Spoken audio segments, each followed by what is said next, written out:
Jessica Cook from Senator Ben Cardin's office. Jessica Clayton from Senator Chris Van Hollen's office.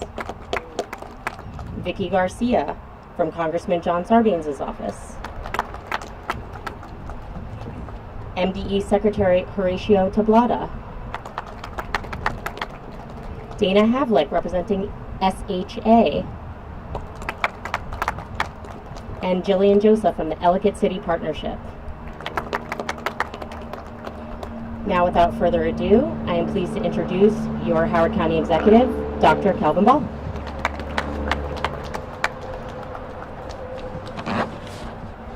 Thank you so very much. Good afternoon and welcome to so many of our partners who made this transformational announcement a reality. The most recent devastating events in 2011, 2016, and 2018 demonstrated to all of us that Ellicott City needed a plan that would be truly protected for future generations. When I became Howard County Executive a few months after the recent deadly flood, I told our team that we needed a comprehensive solution that was backed by science and backed by our community. We developed our Ellicott City Safe and Sound Plan, a holistic set of initiatives that includes water conveyance projects, water retention areas, warning systems, stream maintenance, and other community supports. Today we are here to announce that one of our projects is substantially complete, the H7 pond.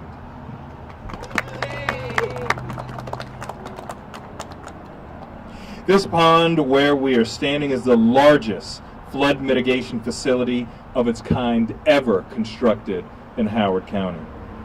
This pond is designed to hold over 4 million gallons of water and to keep the water away from the residents and businesses and visitors of Ellicott City during severe weather events.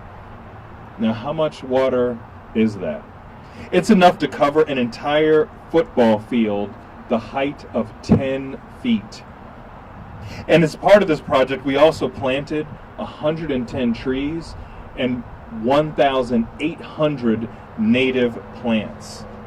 And while there is still some minor landscaping and grading that is needed, we are cutting a ribbon here today because this structure is complete and now functions as intended. Many of us were here in August of 2021 to break ground on this facility, and we said then the construction could take approximately 16 months if everything went according to plan. As we all know, things rarely go according to plan. The team ran into multiple obstacles along the way that pushed our completion timeline closer to 18 months. Knowing how critically important it is to get all of our flood mitigation projects done as quickly as possible, our hardworking team at the Department of Public Works worked with our contractors to restructure the project schedule to allow multiple crews to work concurrently. This strategy paid off, and despite the challenges, the H7 pond was finished 4 months earlier than anticipated. I'd like to thank our DPW team, HTI contractors, Century Engineering for your partnership in moving this project along as quickly as possible. The retention pond is just one of 7 major water conveyance and retention projects that make up our Ellicott City Safe and Sound Plan. The Quaker Mill Pond, just 2 miles down the road, is expected to be complete early next year.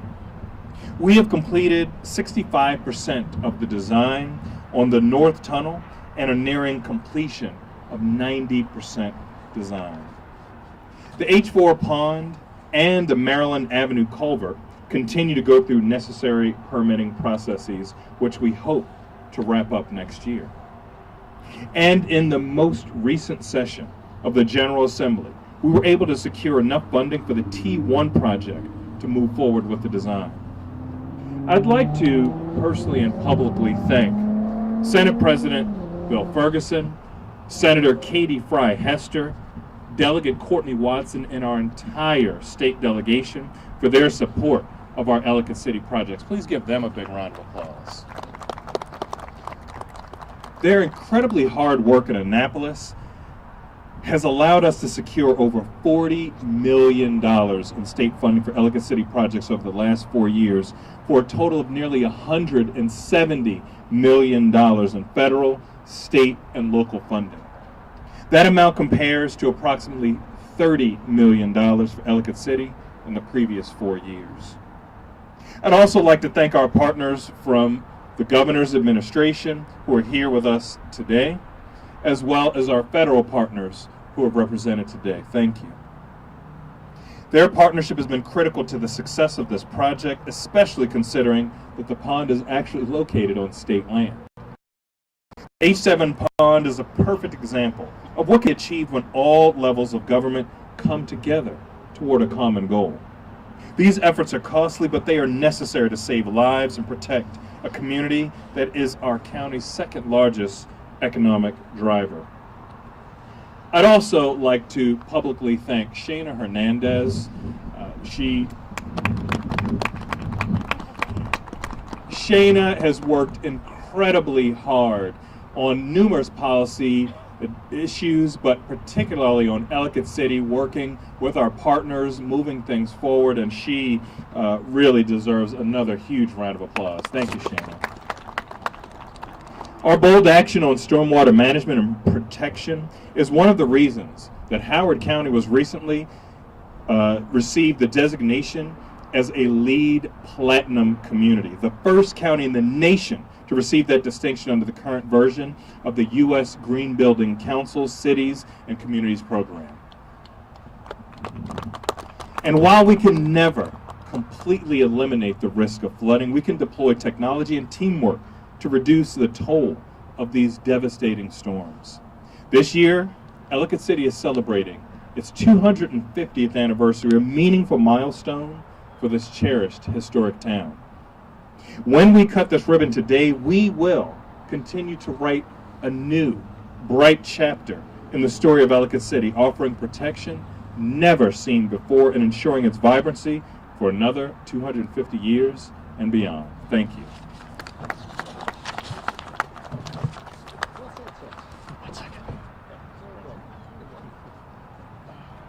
Thank you, County Executive. I would now like to introduce Senate President Bill Ferguson.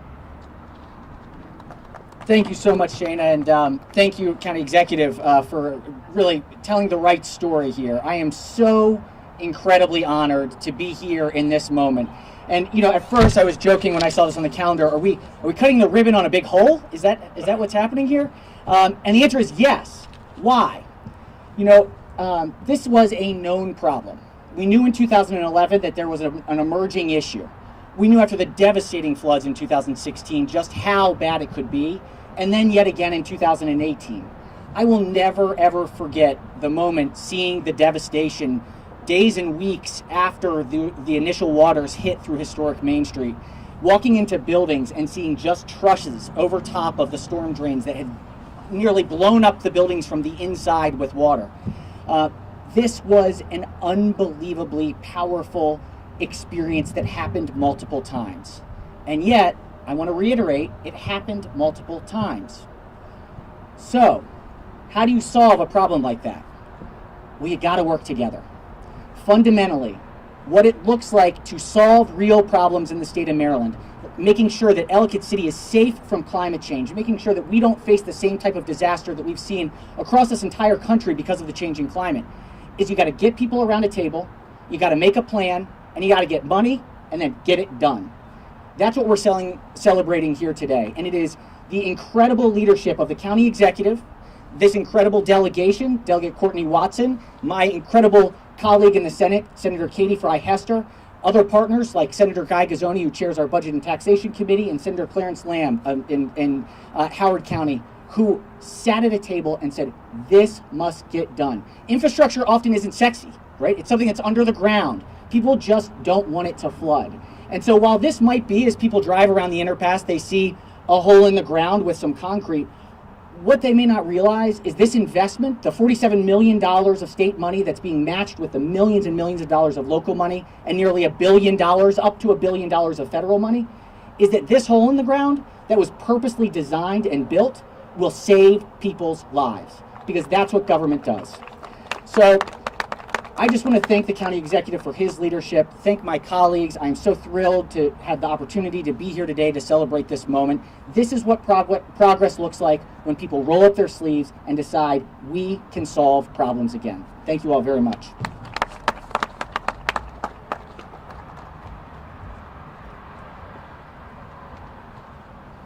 Thank you so much, Senator Ferguson. Next, I would like to introduce Senator Katie Frey-Hester. Thank you very much, Shana. Well, good afternoon, everyone, and thank you for having us here today. It's incredible to reflect back on just a year ago when we first broke ground on this retention pond. I'd like to thank the county executive and all the county employees for their hard work bringing the entire Ellicott City Safe and Sound plan to life.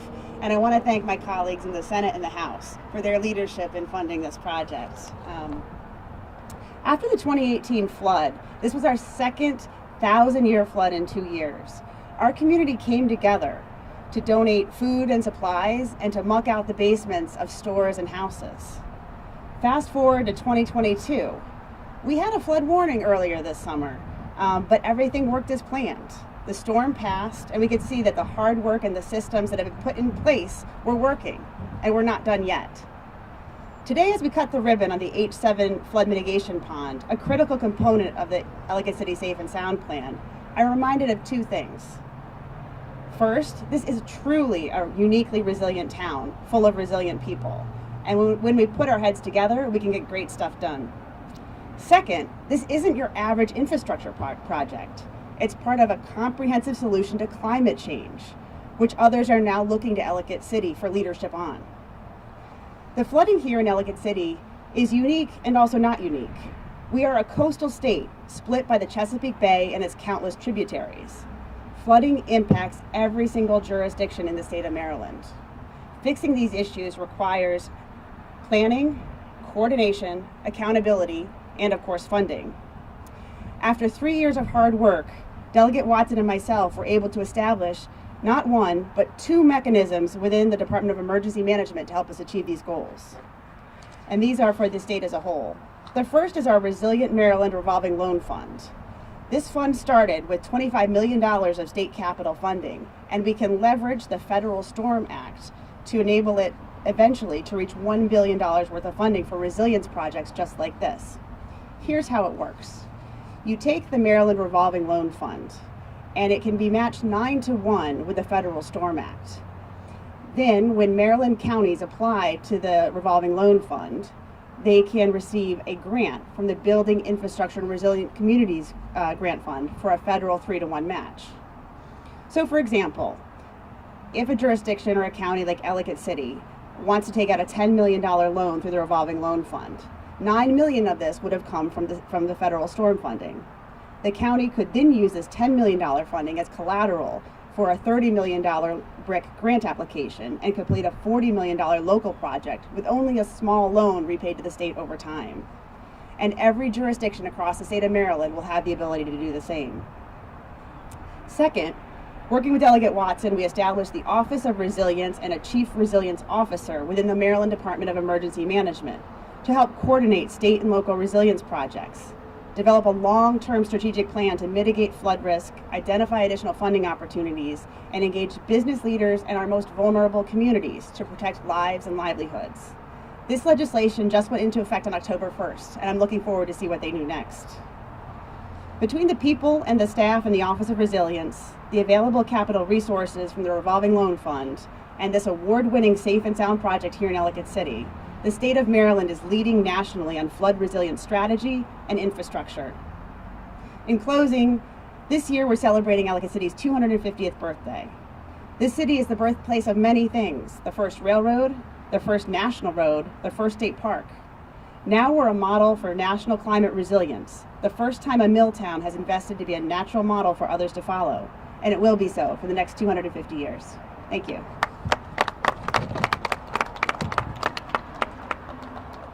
Thank you so much, Senator Hester.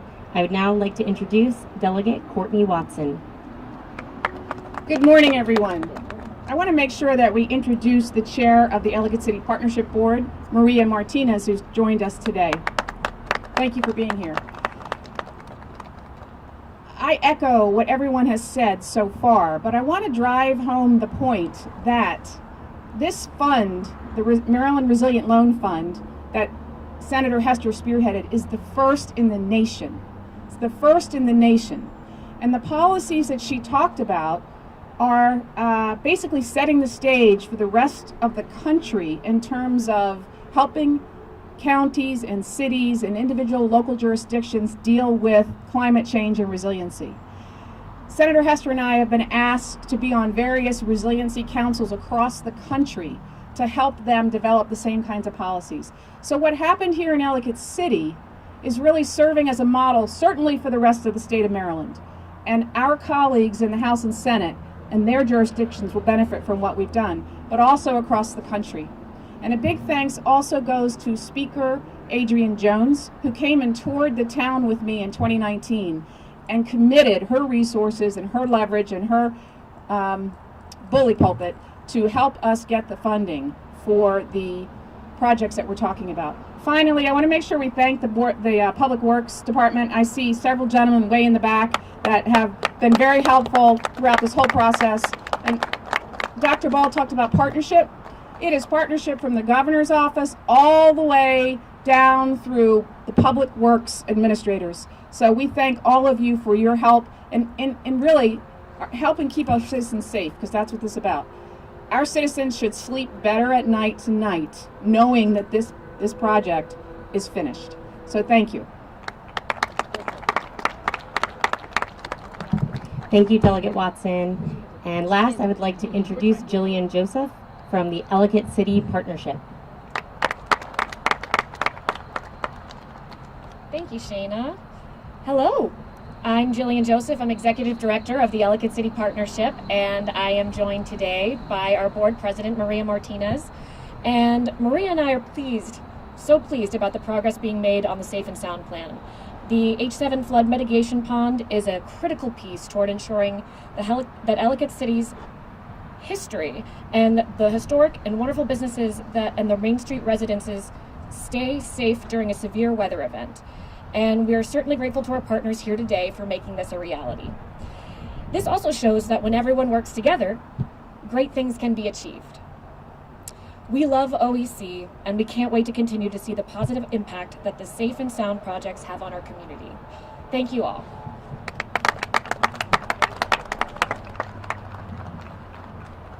Thank you, Jillian. And now we are going to go ahead and cut the ribbon.